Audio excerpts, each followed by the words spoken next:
Hello दोस्तों, स्वागत है आपका अपने यूट्यूब चैनल प्रिया जीएस एकेडमी में। हम यूकेपीसीएस 2024 के पीवाईक्यू को देख रहे हैं। आइए देखते हैं 61 क्वेश्चन से ऑलरेडी 60 क्वेश्चंस तक वीडियो बन चुकी है। अगर आपको ये वीडियो पसंद आए तो प्लीज़ आप कमेंट सेक्शन पे जाके मुझे बताइएगा, ताकि मुझे मोटिवेशन मिले इस तरह की वीडियोज़ को आगे लाने के लिए। आइए, पहला प्रश्न है, उत्तराखंड का कितना प्रतिशत भाग मैदानी है? तो उत्तर है 14%। ये प्रश्न पीवाईक्यू में आ चुका है। उस समय मैदानी क्षेत्र ना पूछ के आपका पहाड़ी क्षेत्र पूछ लिया गया था। ऑलरेडी आपका पीवाईक्यू है। तो देखिए, पीवाईक्यू से डायरेक्टली प्रश्न बनते हैं। आइए अगला प्रश्न देखते हैं। अगला प्रश्न है, निम्नलिखित में से कौन सा कार्यक्रम राष्ट्रीय संपोषणीय कृषि मिशन से संबंधित नहीं है? सस्टेनेबल एग्रीकल्चर मिशन से संबंधित नहीं है। तो पहले इसका उत्तर देख लेते हैं, फिर इस विषय को समझेंगे। Research and development, soil health card, राष्ट्रीय कृषि विकास योजना, प्रधानमंत्री कृषि सिंचाई योजना या प्रधानमंत्री कृषि सम्मान योजना। तो अगर इसके विकल्पों में देखें, आपने कोई मिशन स्टार्ट किया है तो रिसर्च एंड डेवलपमेंट डेफिनेटली करने ही वाले हैं। SHG भी, सॉइल हेल्थ मिशन भी इसका पार्ट है, ये भी इसका पार्ट है। तो आंसर है ये इसका पार्ट नहीं है। आइए देख लेते हैं कि national mission for sustainable agriculture होता क्या है। देखो, सस्टेनेबल का मतलब है एक ऐसा, आपने सुना होगा वर्ड सस्टेन करना। तो सस्टेनेबल एग्रीकल्चर का मतलब है कि एक ऐसा एग्रीकल्चर जो वर्तमान की पीढ़ियों के लिए भी, वर्तमान जनरेशन के लिए भी फूड प्रोडक्शन कर सके और जो नेक्स्ट जनरेशन है उनके लिए भी। लेकिन आपको पता होगा कि किस तरह से एग्रीकल्चर में बहुत सारे ऐसे प्रैक्टिसेस किए जाते हैं जिससे सॉइल की हेल्थ ख़राब होती है।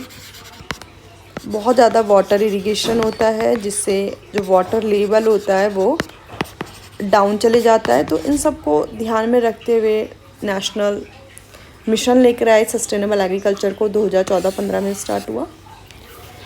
तो डेफिनेटली सी बात है, इस तरह का मिशन आ रहा है तो रिसर्च करना बहुत इंपॉर्टेंट है कि कौन कौन से क्षेत्रों में क्या किया जाए ताकि प्रोडक्शन को भी अच्छा किया जा सके और इन्वायरमेंट में भी उसका नेगेटिव इम्पैक्ट कम हो।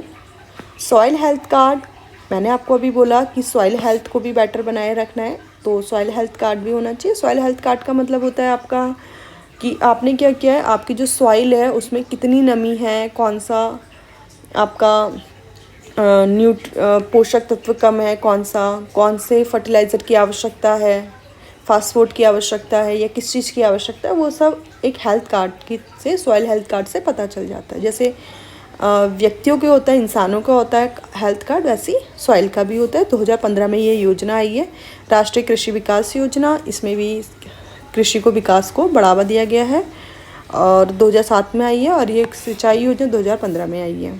आई होप कि आपको ये टॉपिक समझ में आ गया होगा और ये बहुत महत्वपूर्ण विषय रहने वाला है, क्योंकि अभी वर्तमान में आपकी क्लाइमेट रेजिलिएंट एग्रीकल्चर चलती है, वो भी सेम इसी तरह की है कि किस तरह से पानी को उपयोग को सीमित करके एग्रीकल्चर को बढ़ावा दिया जा सके, या इस तरह की सीड्स का उपयोग करें जो लेस पानी को यूज़ करें, सॉइल अच्छी बनी रहे, लेस फर्टिलाइज़र्स यूज़ करें, बायो फर्टिलाइज़र ज़्यादा यूज़ करें। ये सारे के सारे विषय महत्वपूर्ण हैं। उत्तराखंड में UTDB की स्थापना को प्रोत्साहन देने के लिए किया गया है। देखिए, इस तरह के प्रश्न जहाँ पे फुल फॉर्म पूछ लियो थोड़ा सा टफ हो जाता है, लेकिन ये अगर इस पर ध्यान दें, क्योंकि T for technical, T for tourism, T for trade, T for training, सारे आपको कोई भी आप टॉपिक एलिमिनेट नहीं कर सकते। लेकिन आपको पता होगा कि उत्तराखंड में पर्यटन किया, उत्तराखंड की GDP में बहुत महत्वपूर्ण योगदान है, तो पर्यटन इसका आंसर रहने वाला है। अगला प्रश्न है, वर्ष 2022-23 में उत्तराखंड के किस जनपद का मछली उत्पादन में प्रथम स्थान रहा? उधम सिंह नगर। देखिए, मछली उत्पादन एक अपने आप में अत्यधिक महत्वपूर्ण विषय हो गया है। अब भारत की भी रैंकिंग देखोगे तो भारत सेकंड रैंक में है वर्ल्ड में मछली उत्पादन में। तो अति महत्वपूर्ण विषय है मछली उत्पादन, चाहे इंडिया के लेवल पे आप बात करिए, चाहे आप जिले के, भारत के लेवल पे, राज्य के लेवल पे बात करें, तो ये एक अत्यधिक महत्वपूर्ण विषय है मछली उत्पादन। तो इसका आंसर है उधम सिंह नगर। उत्तराखंड के किस जिले में कुल भौगोलिक क्षेत्रफल का सर्वाधिक वन आवरण प्रतिशत है?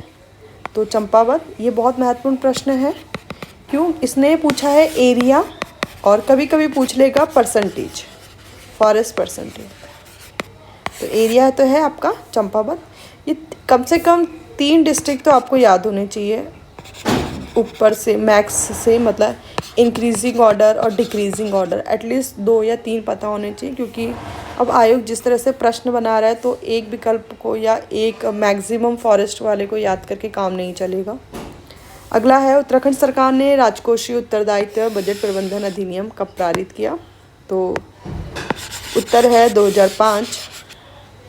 इसके विषय में आपको बता दूं, राजकोषीय उत्तरदायित्व बजट प्रबंधन अधिनियम, इसका उद्देश्य क्या है? इसका उद्देश्य है सरकार के जो खर्चे हैं, सरकार की जो पॉलिसीज़ है, जो डेट पॉलिसीज़ है सरकार की, सरकार को कितना खर्च करना चाहिए, सरकार को कैसे सब्सिडी देनी चाहिए, तो उसके लिए एक लिमिट लगाता है। लिमिट ऐसे नहीं लगाता कि सरकार की सब्सिडी लगा दी, तो सरकार पे एक लीगल लिमिट है कि सरकार को इतना ही खर्च करना चाहिए अपना डेट। सरकार का जो राजकोषीय घाटा है उसकी अपनी एक लिमिट होनी चाहिए। जैसे सेंटर के लेवल पे बात की जाए, आई थिंक 3% GDP का राजकोषीय लिमिट को लगाया गया है। राजस्व घाटे को और कम करने की बात की गई है। तो ये सारे के सारे जो पॉइंट्स होते हैं वो यहाँ पर देखने के लिए मिलेगा, और ये 2005 में बना था। यहाँ से एक पॉइंट जो इम्पॉर्टेंट बनता है कि जब भी हम उत्तराखंड का बजट पढ़े तो आप देखना कि राजकोषीय घाटा कितना निर्धारित किया गया है, उसका लक्ष्य क्या है, राजस्व घाटे का लक्ष्य क्या है। यहाँ से जिस तरह से यूकेपीसीएस अपने ट्रेंड्स को बदल रहा है तो आई थिंक वहाँ से प्रश्न बनने की प्रबल संभावनाएं बनी रहेंगी। अगला प्रश्न है, नेशनल फैमिली हेल्थ सर्वे 2019-21 के सर्वेक्षण के आधार पर उत्तराखंड में बहुआयामी गरीबी थी 9.67। अति महत्वपूर्ण विषय क्यों? क्योंकि उस समय भारत ने 2015 से 21 के बीच में लगभग 24 करोड़ जो बहुआयामी गरीब थे उनको बाहर निकाला था। इस कारण ये विषय अति महत्वपूर्ण था और ये प्रश्न बन के उभरा। गीगाहर्ट्ज़ शब्द कंप्यूटर की किस विशेषता का सूचक है? रफ्तार का। अगला प्रश्न देख लेते हैं, निम्न में से कौन सी 5वीं जनरेशन की AI प्रोग्रामिंग भाषा है? तो प्रोलोग है, C और C++ और C जो है आपकी 3rd जनरेशन है, और SQL आपकी 4th जनरेशन है। देखिए जो कंप्यूटर वाले प्रश्न हैं और आपके फिजिक्स वाले प्रश्न हैं उनको मैं सॉल्व नहीं कर रही हूँ। अगला प्रश्न देखते हैं, खाद्य पदार्थों के डिब्बों के अंदर जिंक के बजाय टीन का लेप होता है क्योंकि टीन की अपेक्षा जिंक अधिक अभिक्रियाशील होता है। जिंक का अगर आप लेप करोगे तो जिंक अधिक रिएक्टिव होता है, और जो फूड आपने आइटम्स या कुछ और आइटम्स डालें उनकी ख़राब होने की प्रबल संभावनाएं बनी रहेंगी। अगला प्रश्न है, जनगणना 2011 के अनुसार उत्तराखंड के किस जनपद में महिला साक्षरता दर सबसे कम थी? टिहरी गढ़वाल। अगेन सेंसस से बहुत ज़्यादा प्रश्न बनते हैं, मुझे तो लग रहा है कि 3 से 4 प्रश्न या 5 प्रश्न सेंसस से आ गए हैं। ये अपना में थोड़ा सा याद करना टफ है लेकिन बहुत महत्वपूर्ण विषय है। अगला प्रश्न है, निम्न में से कौन सी एक अधिक क्रियाशील धातु है? पोटेशियम। अगला प्रश्न है, भौगोलिक क्षेत्र जो विशेष रूप से स्थानिक दुर्लभ और संकटग्रस्त प्रजातियों में समृद्ध है और अपेक्षाकृत छोटे क्षेत्रों में सीमित व निवास स्थान के नुकसान का सामना कर रहा है, उन्हें कहते हैं हॉट स्पॉट्स। देखो, ग्लो स्पॉट्स अपने मन से बना दिया है, रेड स्पॉट्स अपने मन से बना दिया है, वाइट स्पॉट्स अपने मन से बना दिया है। तो हॉट स्पॉट्स का मतलब होता है कि ऐसा क्षेत्रफल जहाँ पे जो आपकी स्थानीय जातियाँ होती हैं जानवरों की वो निवास करती है। साथ में एक पॉइंट ये कि लगभग 70% जो वहाँ की आबादी है जो वहाँ की रिचनेस है वो ख़त्म हो गई हो। थोड़ा सुनने में अपने आप में अटपटा लगता है, बट डेफिनेशन यही है उसकी हॉट स्पॉट की। स्थानीय प्रजातियाँ होनी चाहिए वह एनिमल्स की और फूलों की, यहाँ पे जो भी है, और लगभग 70% जो वहाँ स्थानीय प्रजाति है वो समाप्त हो चुकी हो, वो दुर्लभ हो या इंडेंजर्ड हो या समाप्त हो चुकी है, इस तरह की क्राइटेरिया है।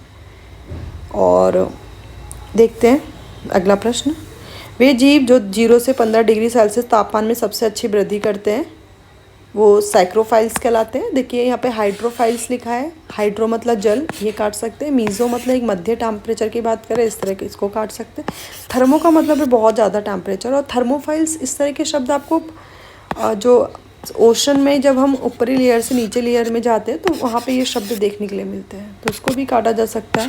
साइक्रोफाइल्स आंसर होगा। यदि आप शांति से एक पेपर टाइम पे इसको सॉल्व करने की कोशिश करेंगे तभी संभव है, अदरवाइज़ इस तरह के जो PYQ थे UPPCS में नहीं आए थे, तो थोड़ा सा अपने आप में नया विषय। कौन सा संवैधानिक संशोधन अधिनियम पर्यावरण की सुरक्षा और सुधार तथा वनों और वन्यजीवों की सुरक्षा से संबंधित है? 1972। अगला प्रश्न है, निम्न में से कौन सी हाइड्रोफाइट्स को आर्द्र भूमि और दलदल में पनपने में मदद करता है, जहाँ समय समय पर जल स्तर में उतार चढ़ाव होता है? देखिए, राइजोमेट्स जड़ें, राइजोफोर, ये तो अपना आप में अलग ही विषय है। राइजोमेट्स जड़ें, राइजोबियम वाला हम पढ़ते हैं, आप बहुत बचपन से ही पढ़ते हुए आए। राइजोबियम, मटर के पौधे में राइजोबियम बैक्टीरिया होता है, जिससे उसको न्यूट्रियस मिलता है, पोषक तत्व मिलते हैं। इन दोनों को कैंसिल आउट कर दे। जलमग्न जले, तो इसका मतलब है कि थोड़ा सा कन्फ्यूज़न इसमें हो सकता है, बट एक स्पेसिफाई वर्ड अगर इन्होंने दे रखा है एरेनकाइन उत्तक, तो मुझे लगता है कि ऐसी स्थिति में जब कुछ भी ना पता हो तो कुछ जनरल वर्ड्स के कंपैरिजन में सामान्य शब्द की तुलना में कुछ स्पेसिफाई जो करके नाम दिया है उसकी तरफ जाना ज़्यादा महत्वपूर्ण रहेगा। ग्लोबल वार्मिंग से विभिन्न ग्रीन हाउस गैसों का सापेक्ष योगदान नीचे दिया गया है। गलत जोड़ी को पहचान करें, ये अति महत्वपूर्ण। CO2 60-64% के आसपास है। आप इन बाकी के जो ऑप्शंस है इनमें कितना परसेंटेज है उसको भी याद कर लीजिए। एंटीबायोटिक शब्द किसके द्वारा गढ़ा गया? सैलमन बॉक्समैन। आपको पता होगा एंटीबायोटिक्स क्या होती है। जब बुखार आ जाता है तो बॉडी में एंटीबायोटिक्स दी जाती है। निम्न में से कौन सा पुनः संयोजक DNA प्रौद्योगिकी द्वारा उत्पादित पहला हार्मोन था? इंसुलिन। हाइब्रिडोमा तकनीक किसके द्वारा विकसित की गई है? जॉर्ज कोहलर और सीसर मिलिस्ट्री। ये हाइब्रिडोमा तकनीक क्या होता है? इसका मतलब होता है कि लैब में आप प्रोटीन्स का निर्माण कर रहे हैं, मतलब लैब ग्रोन प्रोटीन्स जो होते हैं, मैं यहाँ पे लिख देती हूँ, लैब ग्रोन प्रोटीन जो होते हैं वो आपके हाइब्रिडोमा टेक्निक के द्वारा बनते हैं। देखिए, इसके बाद जो प्रश्न है ये आपस में मिलते जुलते हैं, क्योंकि हाइब्रिडोमा टेक्निक द्वारा आप जिन एंटीबॉडीज़ या प्रोटीन्स को बना रहे हैं वही अपने आप में मोनोक्लोनल प्रतिरक्षी कहलाते हैं। दैट मीन्स ये अति महत्वपूर्ण विषय है, मोनोक्लोनल प्रतिरक्षी क्या होते हैं। तो ये पहली बात मैन मेड होते हैं, ऐसा नहीं है कि नेचर में होते हैं या हमारी बॉडी में होते, नहीं, ये लैब में ग्रोन होते हैं, मैन मेड होते हैं, लैब ग्रोन होते हैं, लैब में बनाए जाते हैं और बहुत स्पेसिफाई बनाए जा सकते हैं, क्योंकि जब हमें ही बनाना है तो हम इसे विशिष्ट बना सकते हैं। तो डिफरेंट डिजीज़ में ये काम आते हैं।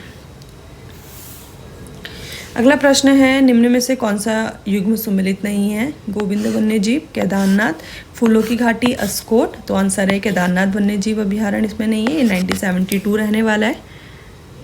और इस प्रश्नों की श्रृंखला को यहीं रोकते हैं, बाकी के प्रश्न अगली वीडियो में देखेंगे। Thank you for watching my YouTube channel. अगर आपको ये वीडियो पसंद आई है तो प्लीज़ कमेंट सेक्शन में जाके आप लिखिए, ताकि मुझे प्रोत्साहन मिले, मैं आगे भी इस तरह की वीडियो को लाते रहूं। और मेरे चैनल को सब्सक्राइब कीजिए, लाइक कीजिए वीडियोस को और शेयर कीजिए। Thank you for watching my YouTube channel. Priya ji.